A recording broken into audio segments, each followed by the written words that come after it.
Adabun Nufus. Imam Al-Muhasibi. Satu jalan menuju Allah. Aku wasiatkan kepadamu dan diriku sendiri serta siapa saja yang mendengar ucapanku agar senantiasa bertakwa kepada Allah yang telah menciptakan manusia, yang kepadanya mereka kembali serta dengannya mereka mendapat bimbingan dan arahan. Bertakwalah kepadanya, wahai saudaraku, setakwa orang yang telah merasakan kedekatan dengan Allah dan kekuasaannya. Percayalah kepadanya seperti percayanya orang yang telah mengakui keesaan, kedirian, dan keazaliannya dengan menyaksikan alam malakutnya, bukti-bukti kekuasaannya, dalil-dalil yang banyak atasnya, ayat-ayat yang menunjukkan rububiyahnya, keterlaksanaan kehendaknya, kehebatan ciptaannya, kejelasan kekuasaannya atas seluruh ciptaan, dan keindahan pengaturannya. Ingat, Dialah yang memiliki ciptaan dan titah. Semoga Allah Tuhan sekalian alam senantiasa memberi berkah. Percayalah kepadanya seperti percayanya orang yang berbaik sangka kepadanya dan tidak pernah menuduhnya dengan yang bukan-bukan. Yakini janjinya dan percayai jaminan dan ketenangan hati terhadap janjinya serta keagungan ancamannya dalam hati. Bersyukurlah kepadanya seperti syukurnya orang yang telah mengenal keutamaannya, banyak memberi pertolongan kepadanya dan berbuat kebaikan kepadanya.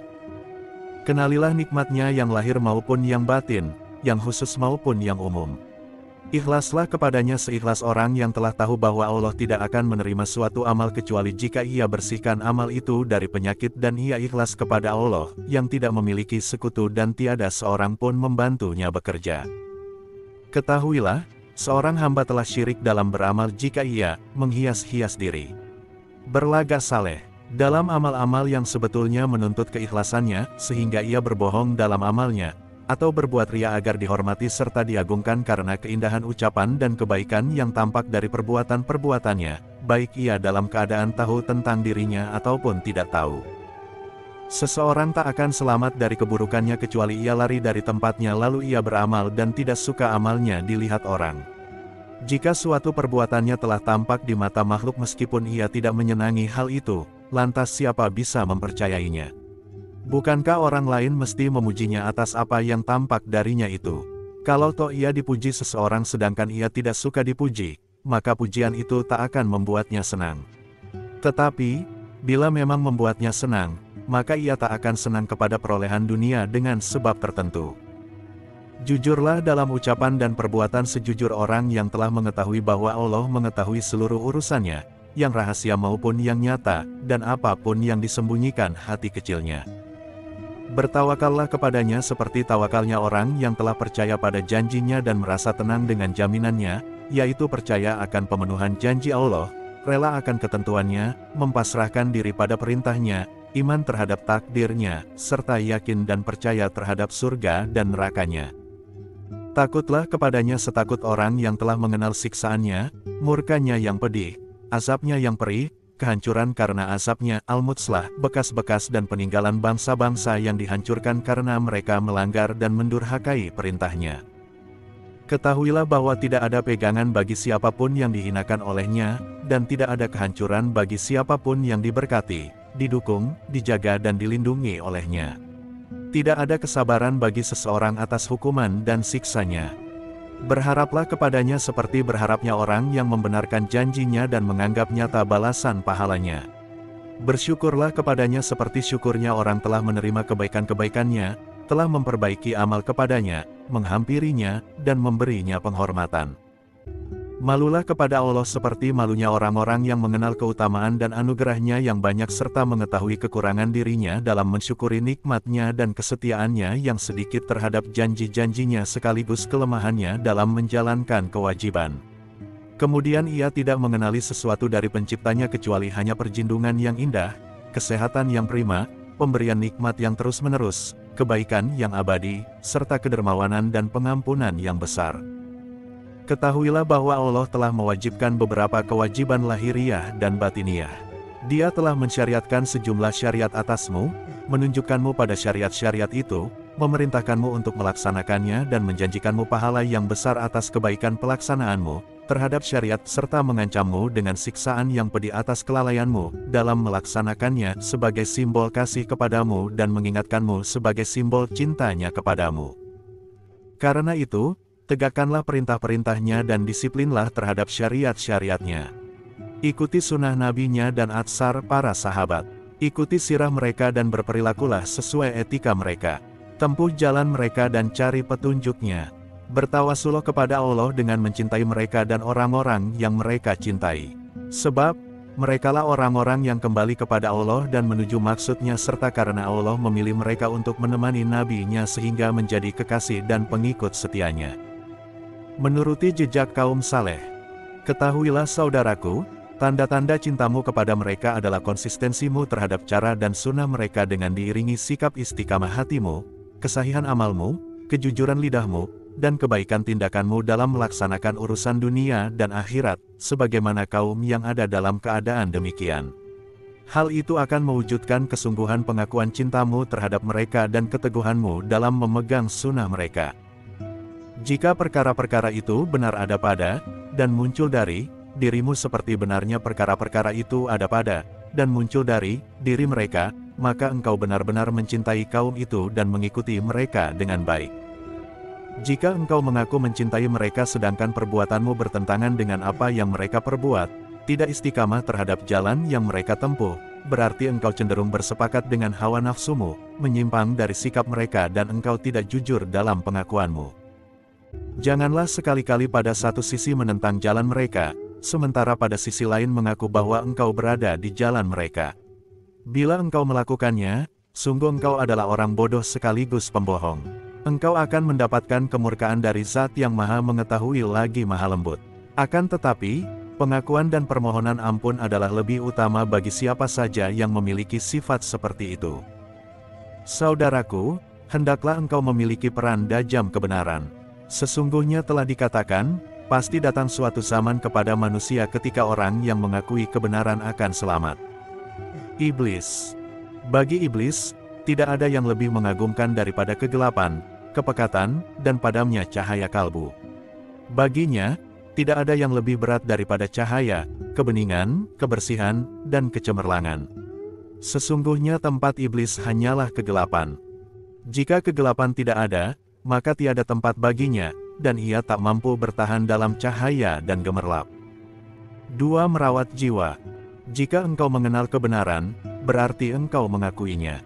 Kebenaran akan menunjukimu bahwa Allah mewajibkanmu suatu kewajiban batiniah bersama kewajiban lahiriah.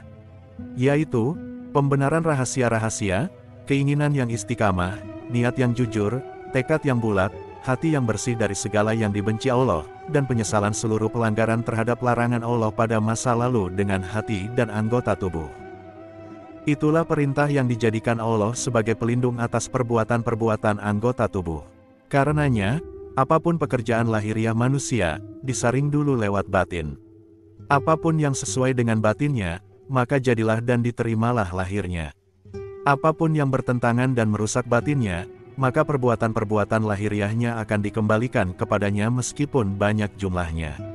Aspek lahiriah akan tiada berarti karena rusaknya aspek batiniah. Semua itu sesuai dengan firman Allah, dan tinggalkanlah dosa yang tampak dan yang tersembunyi. Sesungguhnya orang-orang yang mengerjakan dosa, kelak akan diberi pembalasan pada hari kiamat disebabkan apa yang mereka telah kerjakan. Quran Surat Al-An'am 120.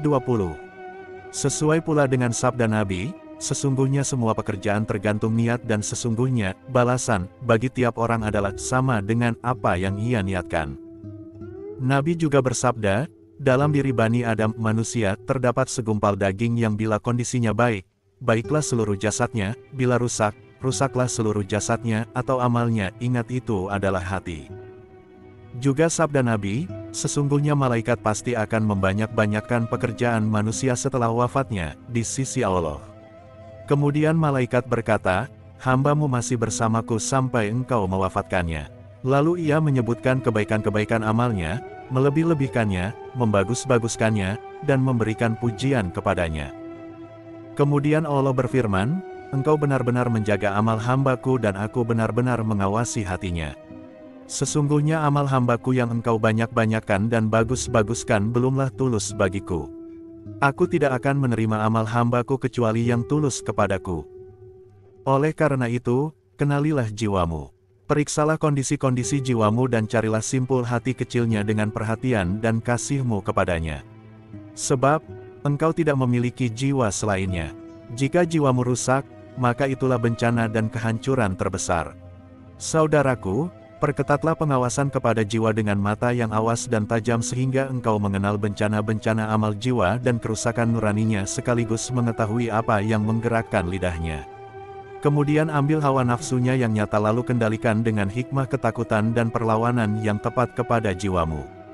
Kembalikanlah jiwamu, dengan penuh kelembutan, kepada keikhlasan, keinginan yang lurus dalam nuraninya, logika yang jujur dalam kata-katanya, niat istiqamah dalam kalbunya, penjauhan pandangan dari apa yang dibenci pemiliknya Allah sekaligus meninggalkan penglihatan yang sia-sia menuju penglihatan yang dibolehkan, yakni perkara-perkara yang bisa menggiring hati pada cinta dunia. Ajarilah jiwa untuk tidak mendengar apapun yang dibenci pemiliknya, yakni hawa nafsu dan maksiat, baik saat gembira, sedih, leluasa maupun sempit. Ajarilah jiwa untuk memperbaiki makanan yang masuk ke dalam perutmu dan penutup auratmu. Ajarilah jiwa seluruh harapannya, dan cegahlah kemaluannya dari seluruh yang dibenci tuannya.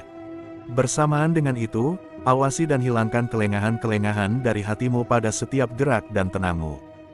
Juga ketika diam dan bicara, ketika masuk dan keluar, ketika beraktivitas, ketika cinta dan benci, serta ketika tertawa dan menangis.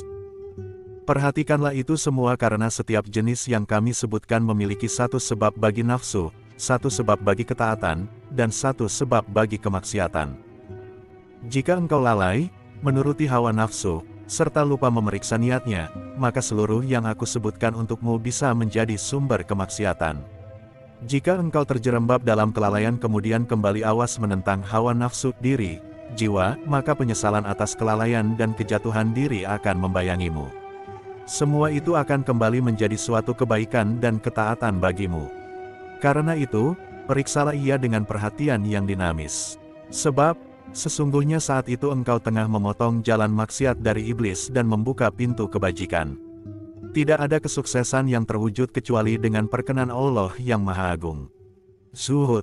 Siapa menginginkan sikap zuhud, hendaklah ia menganggap sedikit sesuatu yang dianggap banyak oleh orang lain, menganggap banyak dunianya yang sedikit, menganggap kecil bencana besar yang menimpa dirinya, dan menganggap besar sesuatu yang dianggap kecil oleh orang lain. 3. Antara lidah dan hati. Bahaya lisan. Saudaraku, sangsikanlah jiwamu. Dendangkanlah tuduhanmu kepada musuh bebuyutanmu. Saudaraku, takutlah kepada lidahmu melebihi takutmu kepada hewan buas yang berbahaya dan bisa memangsamu. Karena, sesungguhnya korban yang dimangsa hewan buas termasuk ahli iman yang dibalas dengan surga, sedangkan korban lidah akan dibalas dengan neraka kecuali jika Allah mengampuni. Oleh karena itu, janganlah lengah soal lidah sebab ia bagaikan seekor hewan buas berbahaya yang mangsa pertamanya adalah pemiliknya sendiri.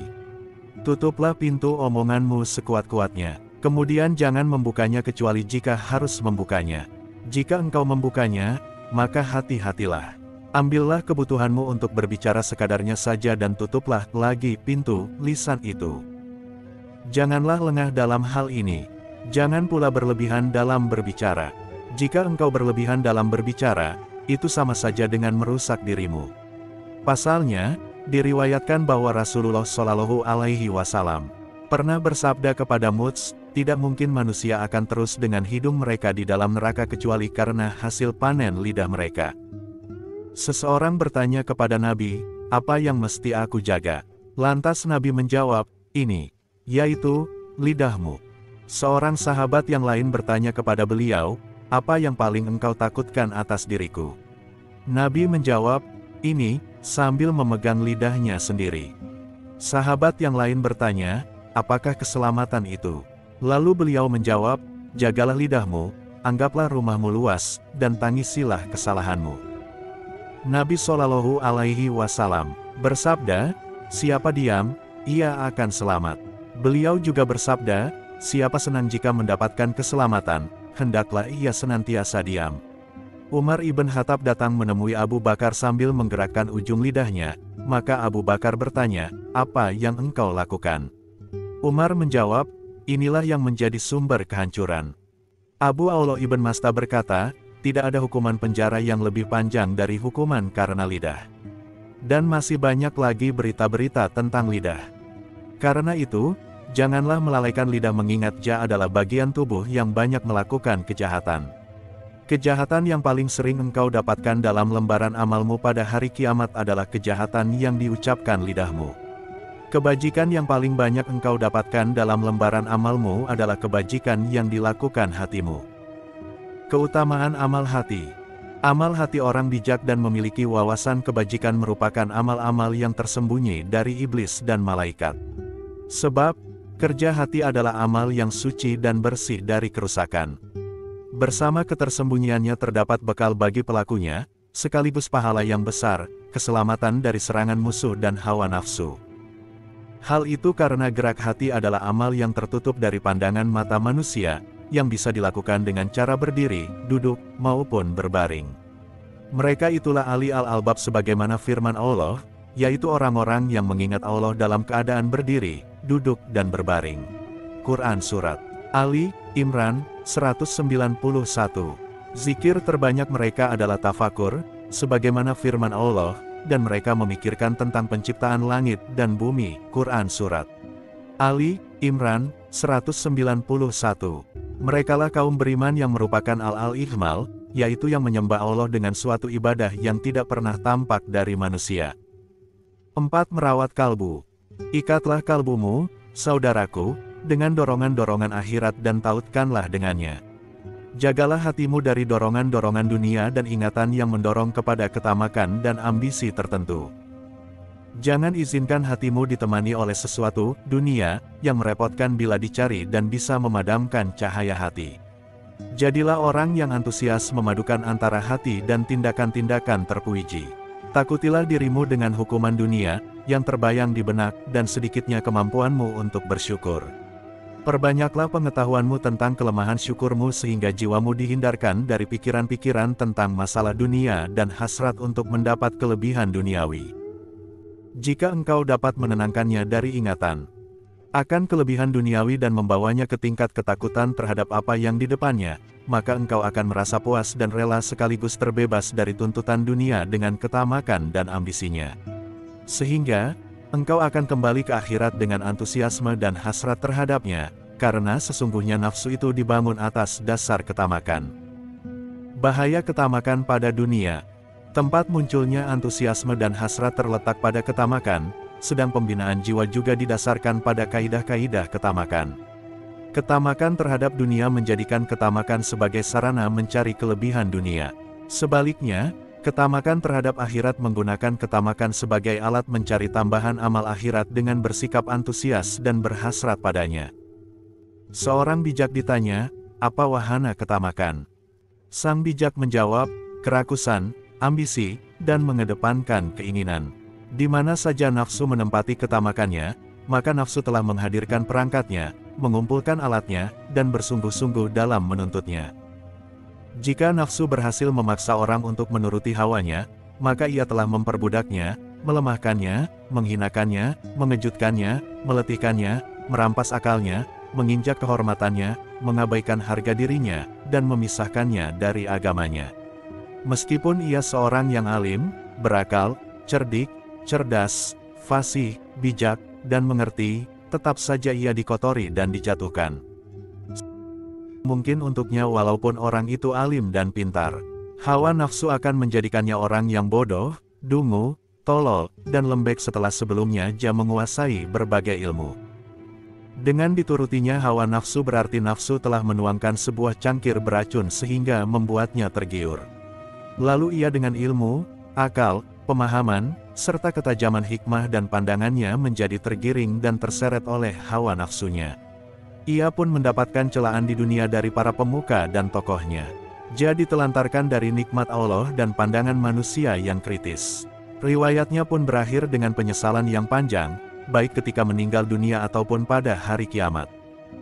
Agar jiwa peduli akhirat. Jika seorang hamba yang tamak mengalihkan jiwa dari dorongan-dorongan duniawi dan akal yang dikalahkan hawa nafsu, maka dengan sendirinya jiwa akan membawa ketamakannya kepada dorongan-dorongan ukhrawi karena ia memang dibangun atas dasar ketamakan. Jika nafsu terbebas dari dorongan-dorongan dunia dan berputus asa dari makhluk, maka ia akan membawa hasrat dan ketamakannya kepada dorongan-dorongan akhirat. Sehingga, ia bersungguh-sungguh mencarinya, menghindari dunia, menentang hawa nafsu dan setan, serta mengikuti ilmu.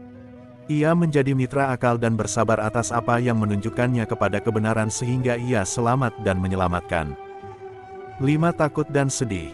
Saudaraku, perhatikan kalbumu ketika ia memiliki harapan dan lekatkanlah hatimu dengan pikiran-pikiran akhirat.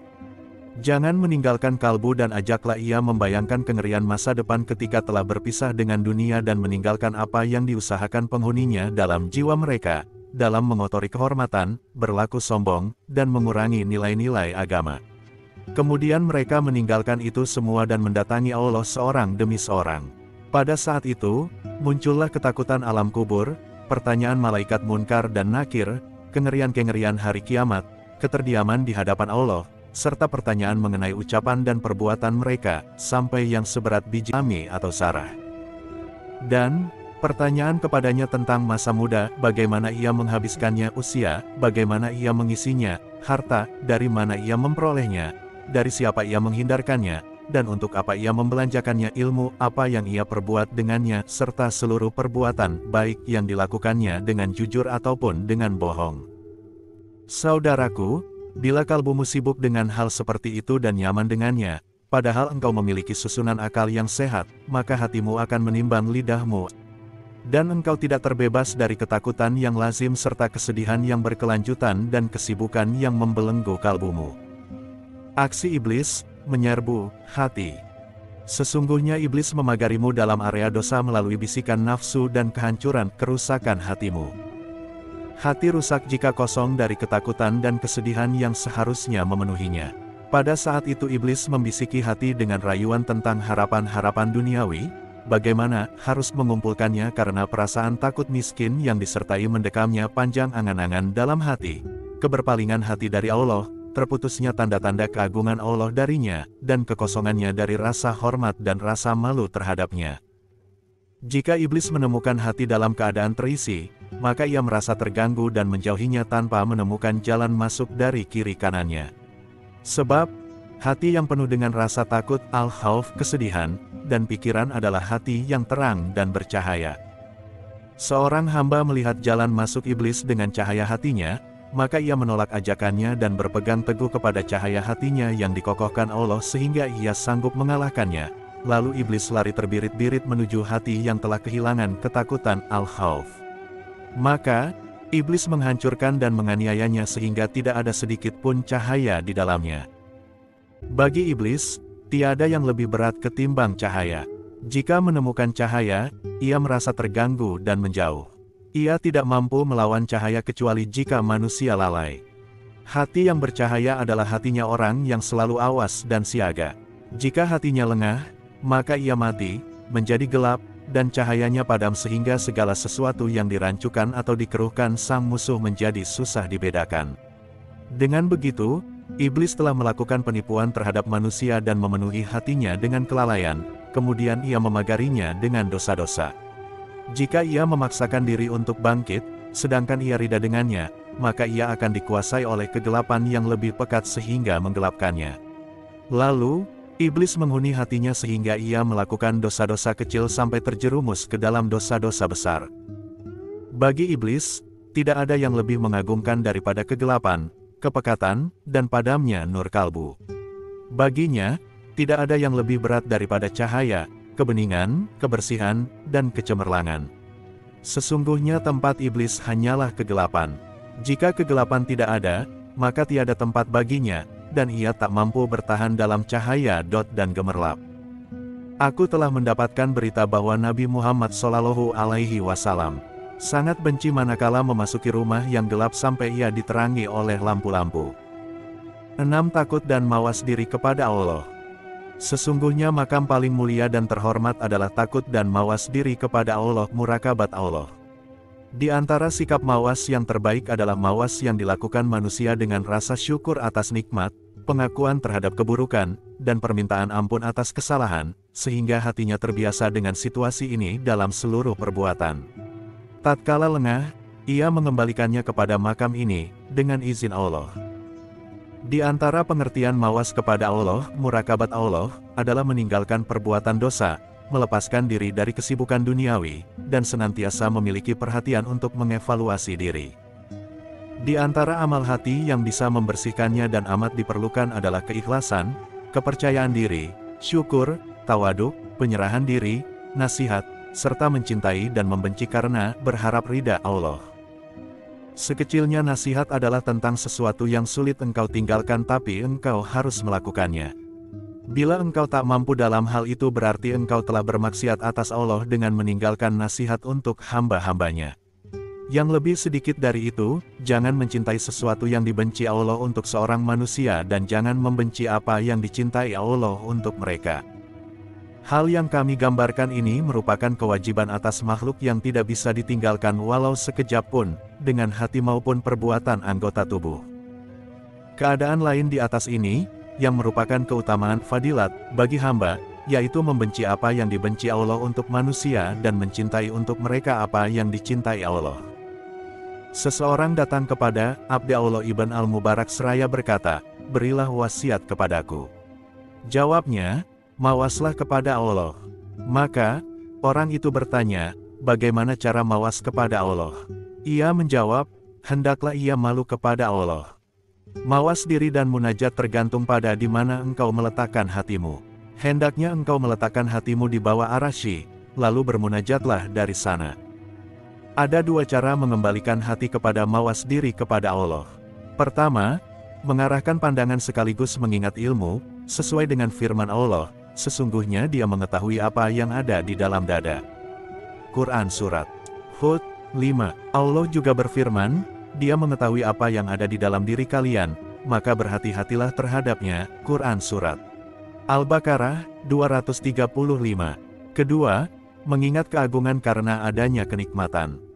Diriwayatkan bahwa Allah berwasiat kepada Ibrahim, "Hai Ibrahim, tahukah engkau mengapa aku jadikan dirimu sebagai seorang kekasih?" Jawab Ibrahim, "Tidak, wahai Tuhanku."